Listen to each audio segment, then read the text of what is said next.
ఇప్పుడైతే మెత్తని మట్టి మంచి పోతుంది, మరింత పోతుంది. ఎందుకే ఏమైనా కింద పోతుంది.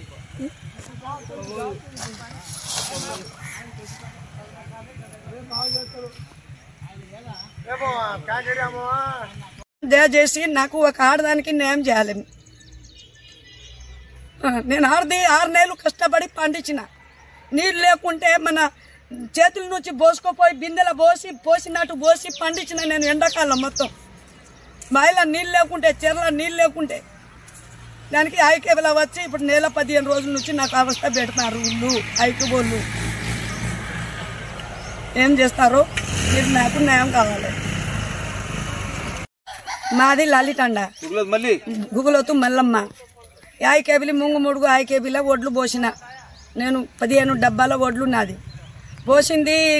జల్లడ పట్టించిన అందరితోని కూలోళ్ళకి పెట్టి జల్లడ పట్టించి ఇక నేను కాంట పెట్టు అంటే ఇక చెప్పంగా కాంట పెట్టించినారు. 1వ తారీఖు నాడు 1వ తారీఖు నాడు కాంట పెట్టించి ఇక ఎనుకో ఉన్నది బస్తాలు మొత్తం వేస్తుంది. ఏంది శోభ, ఏంది ఉమా, మరి నా ఒడ్లు ఎన్ని రోజులు ఉంటారో బిడ్డ మీరు? నేను ఒక లేడీస్ను, నాకు మొగ దగ్గర లేనిది నేను గింత ముంగుమడుగు లాల్తాండా నుంచి నేను ముంగుమడుగుకు నేను నడిచి రావాలంటే ఎన్ని రోజులు రావాలా బిడ్డ? నేను దండం పెడతారా? నా బిడ్డలు ఉన్నారు, నేను ఒక ఆడదానికి ఇక ఆలోచన చేసి నా బస్తాలు కాసు రారికి ఎప్పిరారా బిడ్డ అని అన్నా. ఇప్పుడు ఎప్పిస్తా, అప్పుడు ఎప్పిస్తా అని అన్నారు. అయితే ఇందాలే మా మరిది బాబురాకు నాకు ఆయన ఏం చేసిండు, నీ ఓట్లు నా ఓట్లు కలవవద్దా అని ఆయన వచ్చి బండ బూతులు నాకు ఇంటికాడ వచ్చి తిట్టిండు. కానరాని కూతులు చావాలని అనిపించింది. ఎస్ఐ దగ్గర పోయినా ఎస్ఐ ఏమన్నాడు, ఎందుకమ్మా నీవు చచ్చేది? నేను ఆయనకు పిలిపిస్తా, నేను న్యాయం చేస్తా, నీ ఒంటరి మహిళ నువ్వు ఎందుకు చేస్తావు నువ్వు? ఎస్ఐ ఆయనకు నాతో గొడవ పెట్టుకున్నారని నా మర్దికి పిలిచిండు.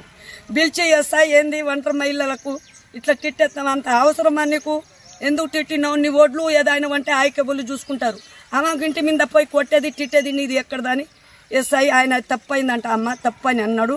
ఇక ఊకో అమ్మ, ఇంకోసారి నీ జోలికి అంటే ఆయన అనుకునే శిక్ష పెడతా కానీ ఊకో మల్లమ్మ, ఇక నీ ఒడ్లు నేను లారీకి పోమని దోలుతా, నేను దోలిస్తా, ఇక నీ పోమని ఇవాళ నుంచి 10-12 రోజులు అయింది. ఎస్ఐ చెప్పిండు.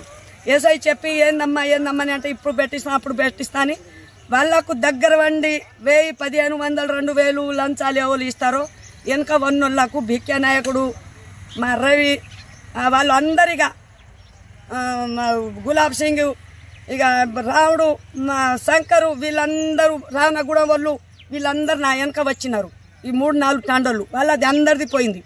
నాదే నేను లంచం ఇవ్వలేదా అని నాది ఈడ ఉన్నది.